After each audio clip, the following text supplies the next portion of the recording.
Hello, everyone. This is Dorie Clark, and we're here with our weekly Newsweek interview show, Better, where we talk to authors and executives and entrepreneurs about strategies that you can use to improve your life on a regular basis. And today we are talking with Todd Henry. He is a popular author and he has a new book out. It's called Daily Creative. And we're going to talk about how you can interject more creativity into your own life and your own routines. Todd, it's so good to have you here. Dorie, it is so good to see you again. I know we've often had you on my show, on my podcast. Now I'm glad to sort of be on the other side of it. It'll be fun to kind of turn the tables a little bit.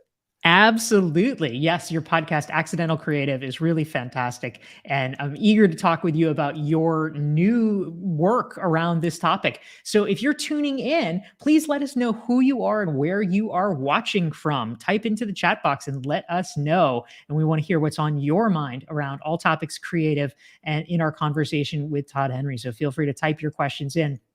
But Todd, the first question that I have for you, this is a different kind of book that you're doing. Normally you're writing, sort of the businessy books like I do, where there's a narrative strand and you're going through. But the Daily Creative is intended to do something a little bit different. Can you talk about what it is and what your goal was with the project? Yeah, it is very different. It's really a daily reader for creative professionals. In other words, people who have to solve problems every day. And the format's very intentional. I don't know if you know this, probably do, but the last couple of years we've been going through this thing called a global pandemic, right? And I think many of us were dealing with uncertainties and pressures and constraints that we never had before. And the consistent theme that I was hearing from people as I was working with teams and trying to help them navigate through this is they just felt like they were drowning.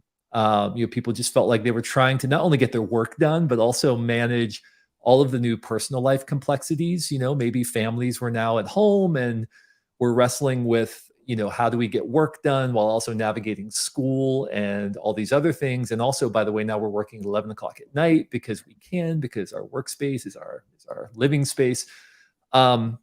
And the last thing that you want to do when someone is drowning is toss them a 200-page manual about how to swim better. And so I thought maybe the best thing for me to do is just to take some of what I've been writing about now for well over a decade and distill it down into daily actionable nuggets for people so that they can have a concept, spend about 5 minutes with it, have a concept, consider a question or a challenge, and just think about how they're going to apply that day to help them be just a little bit better, right? I mean, it's the title of the show, just be a little bit better at what they do every day.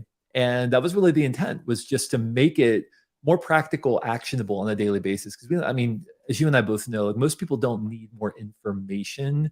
They just need to act on the things that they probably already know, but they maybe have forgotten just because they're so overwhelmed with daily life. So that's really what Daily Creative was designed to do, just to be that daily prompt to act on some of those really good things that maybe they've forgotten to act on. That's fantastic. This is Dorie Clark. We're here with our weekly Newsweek interview show, Better. And our guest this week is Todd Henry. He's the author of a new book. It's called Daily Creative. And we want to say hi to some of our great folks tuning in from around the world. Cynthia's joining from Hollywood. We've got Zulima back from Mexico. Maureen is joining us here. We've got Kathy from St. Louis. Allison's in Toronto. Cliff is saying hi from Maryland. Alicia's back from Berkeley. Peter is tuning in from Edinburgh. And Todd from New York, my good friend Todd Churches, a previous guest on the show, says always interested in hearing what other Todds have to say. So I appreciate that solidarity. That's a good spirit there. Us Todds, we have to stick together. There aren't many of us, so we run in pods. Todds run in pods. That's our new motto right there. That's a freebie. I love it. I love it. It's a very important principle. So Todd, a question that I have for you: there's a lot of talk in the business world around innovation. That seems to be the super sexy thing that people are seeking. But talk to me a little bit about how you think of creativity and innovation. Are they actually the same thing? Are they different? What good does it do, quote unquote, for us to be more creative? So innovation is typically applied creativity, right? Is the way that we think of it. Creativity in and of itself is just problem solving. So whether you're a designer, a writer, a lion tamer, or you're a manager or an entrepreneur, or I hesitate to say accountant because we probably don't need like creative accounting, that has a different connotation, but you have to be creative as an accountant to solve your clients' problems. If you have to be creative every day, or if you have to solve problems every day, you're creative. That's what creativity is. Innovation, on the other hand, is applying that creativity to create a solution that transforms either a product or an industry or a service in some capacity that makes it different, makes it better. And so I think when a lot of people talk about innovation, what they really mean is I want to teach my people, I want to teach our team how to think differently. I want to teach our team how to be more creative, how to absorb the stimulus in our environment, play with it a little bit, combine it in unique ways, and come up with new and valuable solutions. The challenge is that often when people say we want innovation, what they really want is just a slight tweak of the thing we already have. It's they say, hey, I want something new. I want something innovative, something fresh, something that's never been thought of. Really what they mean is just kind of take the thing we've already done and just tweak it a little bit, and that'll be fine. Often the initial response to innovation when we experience it is rejection. It's booing. I have a poster on my wall of, it's actually a real life thing that happened back in 1967. Jimi Hendrix was invited to be the opening act for the Monkees on their US tour, which, I mean, anybody who knows music knows this is like maybe the worst possible combination of artists, right? And of course, the result was predictable. Jimi Hendrix was booed off stage 8 nights in a row by Monkees fans, by tens of thousands of people. Does that mean Jimi Hendrix wasn't a great musician? No, of course not. What it meant was Monkees fans had no grid for what Jimi Hendrix was doing. So their first response was to boo, because, Monkees fans are expecting this sort of down the middle, sort of pop, fun, tap my toe kind of music. And then Hendrix comes out and he's like playing with his teeth and like all this distortion and, all the, they had no grid for what he was doing. That's often the response to innovation in organizations. People, managers especially, who are trying to protect their turf, they say, give me something new, but really just make sure that it's not something so dangerous that I'm going to have to fight for it and put skin in the game in order to see it happen. And so innovation requires a champion within organizations. If you don't have a champion for an innovation, it's often going to wither on the vine, because it's really, really difficult to get buy-in for new ideas when people feel like they're on the line for the success of that idea. Yeah, really important point. We're here with Todd Henry. His new book is called Daily Creative. And if you're enjoying this conversation, hit the like button and the share button so that your friends can benefit from the conversation as well. And if you're just tuning in, let us know who you are and where you're dialing in from. We have great friends visiting, including Sushma, who's in India. We have Saeed here. We have Eugenia, who's joining from Costa Rica. Annette's in SoCal. We have Michaela from Manchester. We have Gail from North Carolina. And Jeanette is joining from Chile. We love having every single one of you here, and we're taking your questions for Todd Henry about creativity and more. Now, Todd, I wanted to drill down a little bit, because in terms of some of the exercises and things you talk about in Daily Creative, you talk about it as a guide to staying prolific and healthy. So it's about creativity, but it seems like it's maybe a broad definition of creativity. Can you talk a little bit more about what you're conceptualizing and how those pieces fit together? Yeah. So most of us are tempted to rely on talent in order to sustain us as creative professionals. Again, as problem solvers. I always like to say talent will get you in the game, but it's your daily practices that keep you at the table, right? So talent might be your entry point into the marketplace, but those who thrive over the long term are people who have practices that sustain them when they're under pressure. Most of us have to deliver results on time, on budget, in order to keep our job. And so the way that we do that, the way that we prepare ourselves to be brilliant at a moment's notice, is by building practices that sustain us over time. And I'll give you a couple of examples of how that plays out. I was talking about 5 core areas where we have to build practices, and Daily Creative really is an extrapolation of these 5 core areas, where we talk about a lot of different facets of these 5 areas. The first one is focus. Focus about how we allocate our finite attention. We all have finite attention. We don't think we do, Dorie, but we have finite attention to spend on behalf of the work that matters to us. And really, focus is about how we allocate that attention and define problems effectively. So how are you defining the work that you're doing? How are you allocating your attention to that work? How are you prioritizing the problems that you're solving? These are really critical questions for us. Because it's tempting for us to bounce from thing to thing when we have so much going on. We lack a sense of cohesion. We lack a sense of clarity about the problems we're solving. We lack a sense of priority. So we just, we would rather crank out 50 emails because it feels productive rather than spending 20 minutes thinking deeply about a problem that we need to solve. Why? Because it gives us that sense of instant gratification. So we have to have a sense of focus. The second thing is relationships. Creative work is accomplished in community. I always say innovation is groups of people stumbling awkwardly into the unknown together. That's what it is. But we have to be intentional about building relationships where we can speak truth to one another, where we have healthy conflict. People think that conflict is a sign of a lack of health in organizations. It's not. As a matter of fact, a lack of conflict is a sign of a lack of health in organizations. Because if you have talented, driven, creative people bumping into one another, there's going to be conflict. That's the natural result of talented people bumping into one another. How you handle that is everything. So we have to have healthy relationships. We have to be willing to receive disconfirming information. We have to be willing to have uncomfortable conversations. And we have to be willing to share and create an environment in which we can share our point of view. The third area is energy. So we have focus, relationships, energy. This is about how we manage our ability to bring what Lewis Hyde calls emotional labor to our work, right? Not just energy, but discretionary energy, that little extra that we put into it to make it great. But the problem is most of us manage our time effectively, but we fail to manage our energy effectively. The net result of that is we become overwhelmed and we lack what we need to be able to deliver. So we have to practice pruning consistently, meaning what good things might need to go away so something better can be born. So we have to be good at managing energy. The fourth area is stimuli. This is all of the inspiration that goes into our head, the little dots that we connect. Steve Jobs once famously quipped that creativity is just connecting things.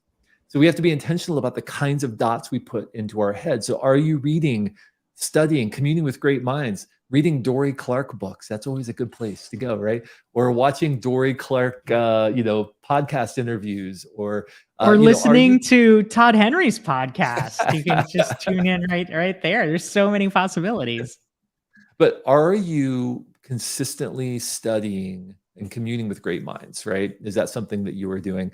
And then finally is hours. Hours is how we allocate our finite time. Time is the currency of productivity. How we allocate that finite time is critical. But here's the thing. We have to be intentional about spending our hours effectively, not just efficiently.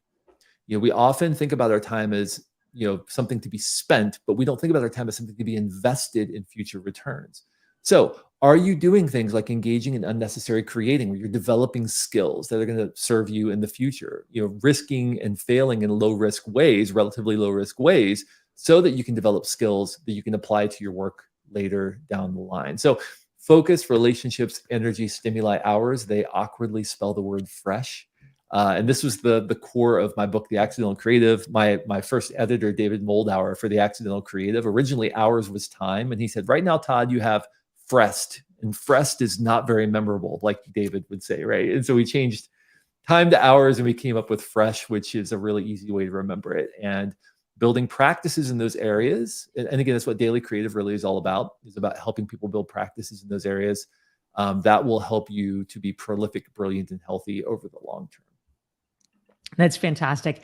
This is Dorie Clark. We're here with our weekly interview show for Newsweek called Better. Our guest is Todd Henry. If you want to learn more about Todd and his great work, just go to his website. It's toddhenry.com. His new book is The Daily Creative. And if you want to make sure you never miss one of our weekly Newsweek interview shows, just go to dorieclark.com. You can sign up to download a free self-assessment, and you will join the email list, and you will get reminders of such things. So we're very excited to have all of you. Please feel free to type into the chat box and let us know who you are and where you're dialing in from. We have Adnan, who's just joined us from Turkey. And a great question came in, Todd, from Cynthia. And she's curious.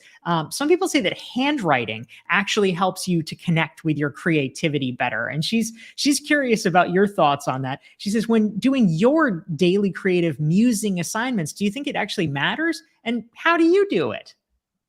So I think it varies from person to person. I have seen a lot of the research that says that our minds function differently when we're operating in real space versus virtual space, right? And this is true of books as well as handwriting versus typing. The benefit of typing is you can get things out much more quickly. You can get ahead of your brain, which means that maybe sometimes you'll type unexpected things that are serendipitous. The benefit of handwriting is that it slows you down and forces you to look for patterns. I personally prefer handwriting over typing. I handwrite when I'm journaling, I handwrite when I'm taking notes. When I'm writing books, I type because, well, first of all, because I don't want to have to go back and retype all of my handwritten words, my 70,000 handwritten words. But also, what I find is when if I'm studying and I'm processing as I'm handwriting, when I go to type that out, sometimes my brain has been working on things in the background and I'll actually write things I didn't expect to write. I'll make, serendipitous connections I didn't expect to make. And that works really well for me. But yes, I've seen all the same research. I think it all depends on personal preference. I like the benefit. I do most of my handwriting on my iPad, so I'm sort of cheating in a way because I'm sort of I use Notability and I'm kind of digital, but I'm also kind of in the physical space as well. But me seeing things on paper helps me retain them, memorize them, connect them in different ways than if I'm typing them into a document. So I always recommend that people, when they're sketching, ideating, that they do that, with pen and paper or on the iPad with a stylus or whatever they have to be using. And when you're processing and when you're putting work into the world, it's usually easier and quicker to do that, in the virtual space. But I don't know about you, Dorie, but I remember things when I'm reading a physical book differently than when I'm reading an ebook. So I'll remember, oh, this is the top left of page 42. Like I'll remember that and I can Totally. see it in Yes. my head, right? Versus in virtual space, it's like somewhere in the ether. I have to go back through and find it somewhere out in cyberspace. It's just not the same experience. Yeah, that's absolutely right, and it's true. When you have the physicality of handwriting, it's helpful. My poor mother, who's logging in here, tried to get me a handwriting tutor when I was in third grade, and it just didn't go well. So mostly I type, but yes, it is a powerful tool for creativity as well. We're here with Todd Henry. You can learn more. Check out his books, including the latest one. It's the Daily Creative at toddhenry.com. And the great questions are streaming in, Todd. We had one from Anna, our friend in New Hampshire, and she wants to know, how can we use neuroscience to shape our creativity? Do you have some favorite sort of research or some findings about creativity that you've found to be particularly interesting as you have made this an object of study? Yeah, one thing that I would encourage people to pay very close attention to is something that the research calls latent inhibitions, right? So what they've discovered is that people who tend to have more consistent creative ideas, in other words, a higher frequency of creative connections, creative outputs in the same period of time, tend to be people who have lower latent inhibitions, meaning they don't listen to that inner voice that says, maybe that's not a good idea. Maybe people are going to laugh at you. Maybe you should ignore that. That's tried. That's, trite. That's whatever. Instead, for whatever reason, those ideas tend to get through that wall of latent inhibitions and out into the world. And so pay attention to those narratives. Pay attention to those little voices in your head when you have an idea. And if you do that, and journaling is a great way to do this, but if you do that, you'll often find that there's a recurring pattern. Who are you to say this? Who are you to introduce this? That's stupid. That's tried. Other people are going to come up with a better idea. This is especially true in meetings. And so pay attention to that, because one of the ways that we can improve the quality of our creative ideas is by improving the quantity of our creative ideas, right? Quantity and quality are almost directly connected when it comes to creativity. People think that, brilliant people just come with these fully formed ideas out of the womb and they just introduce them and it's like, voila, ta-da, that's not the way it happens. Usually there's a steady stream of hundreds of really terrible ideas that led to that final refinement, that great idea. And often it's a combination of those maybe not quite sufficient ideas that are combined into something that becomes that final idea. So pay attention to those latent inhibitions, those little voices in your head that prevent you from introducing ideas. Surprise, by the way, also is a great way to generate, to spark new ideas. And so one of the tools that we use is a kind of free association tool where we have people generate a bunch of random words. We have a framework for it, but generate a bunch of random words and then start bouncing those words together, combining those words to kind of surprise your brain and to try to force fit an idea into these two words. And we've come up with some really amazing ideas because there are things lurking in your brain you're not aware of. And then boom, when you experience stimulus, all of a sudden, they're prompted to the forefront of your mind. So I think pay attention to latent inhibitions and then try to structure surprise into your life and force fit ideas into that surprise. And that's always a really effective way of generating ideas.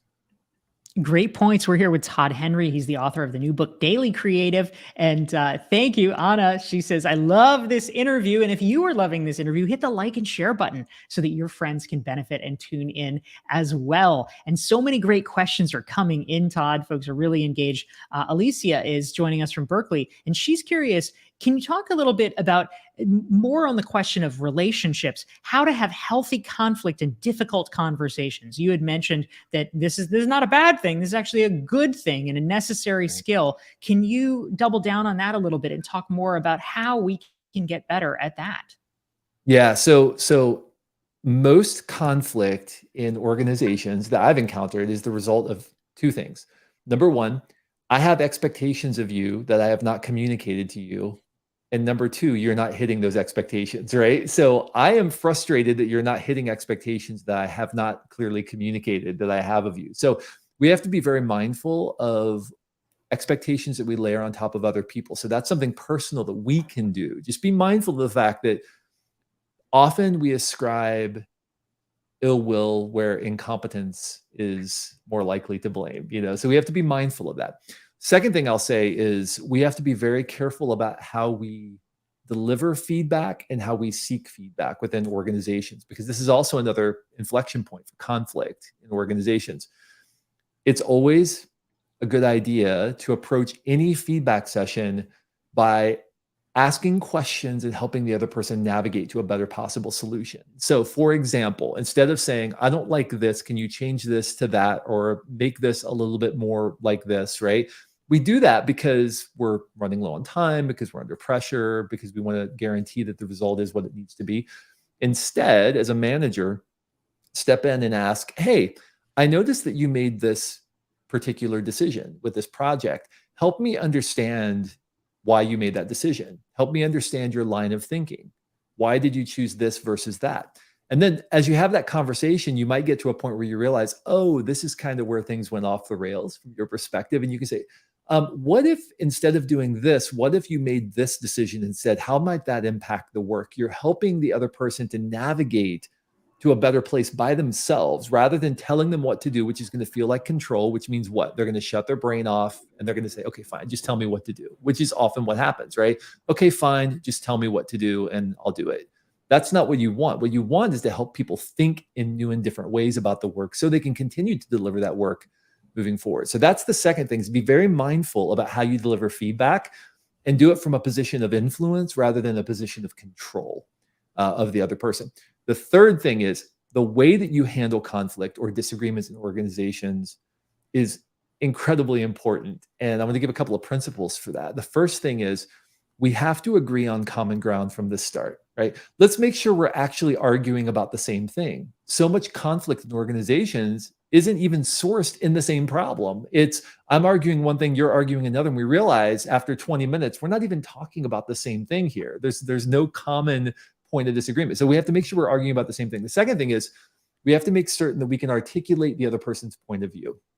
So I should be able to argue why you think your idea is right. You should be able to argue why I think my idea is right, to the point that each of us are satisfied with the other person's explanation. And then finally, the moment that any conflict gets personal, everybody loses. So this cannot be personal.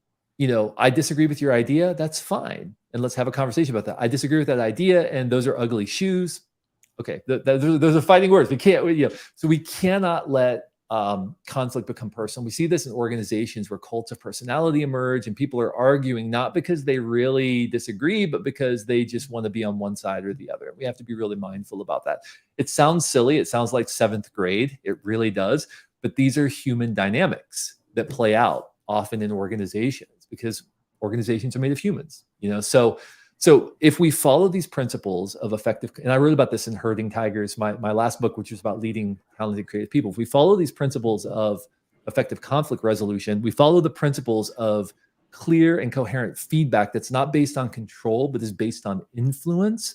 And if we ensure that we're not layering unfair expectations on other people that we've not communicated to them, it will go a long way toward helping us develop healthy communication and those relationships that we need to be able to do our work together. Great points. We're here with Todd Henry. His new book is Daily Creative. And we have time, Todd, for probably one more question. And Anna wanted to jump in with another one. I think this is probably something that a lot of us are feeling post-pandemic. She says, how can we keep creativity awakened when we're feeling stuck or we're feeling stymied? A lot of people have come out of a period of time where, they've just been keeping their head above water. They've been in a little bit of a rut. But we now have this opening. How can we take the best advantage of it? And I'll just layer on top of it. I know this is a book of exercises. Maybe you might be willing to give us one. So what do you think, and how would you respond? Yeah, so I'll talk about something that is a theme in Daily Creative. A lot of the time, the reason that we feel stuck has little to do with our capacity, our abilities, our talent, even our drive or our passion. It's more to do with the fact that we know that whatever we put out there is going to be judged by others, and rightly so, because we're being paid to do a job, right? So one of the practices that I encourage people to implement in Daily Creative, and I wrote about this in the Accidental Creative as well, is something I call back burner creating. Back burner creating means having some practice in your life where you're engaging in a creative act that is only for you. Nobody is judging it. Nobody's going to come along and say, why are you doing it that way, right? Maybe nobody will even see it. It could be things like writing a novel. It could be things like starting a garden, painting, developing some kind of new skill, learning a musical instrument.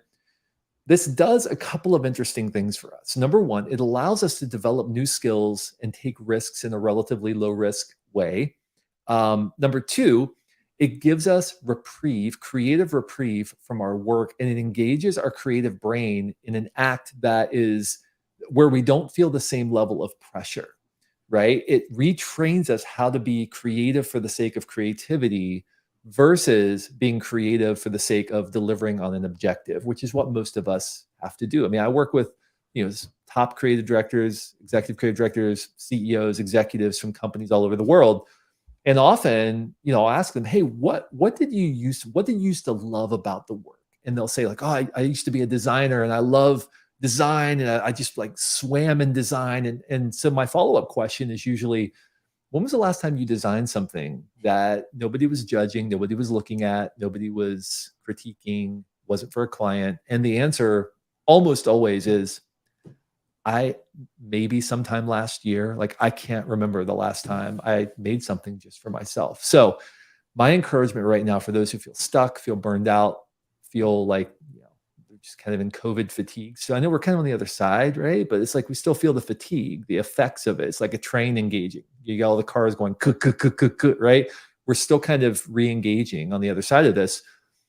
Is have something in your life where you can pour your energy and your passion into that's going to help you develop that creative side where you're not under pressure. Then what you'll find is a reawakened passion for creativity in your create on demand world as well. That is a really powerful note to end on, and a great suggestion. We've been here with Todd Henry. If you want to learn more about him, go to his website. It's toddhenry.com. His new book is Daily Creative. This is Dorie Clark, and this has been our weekly Newsweek interview show, Better. Thank you to everyone for tuning in. And Todd Henry, thank you for being here, my man. Thank you, Dorie. This has been a sheer joy, as it always is when I get to speak with you. Thank you so much, and see everyone next week.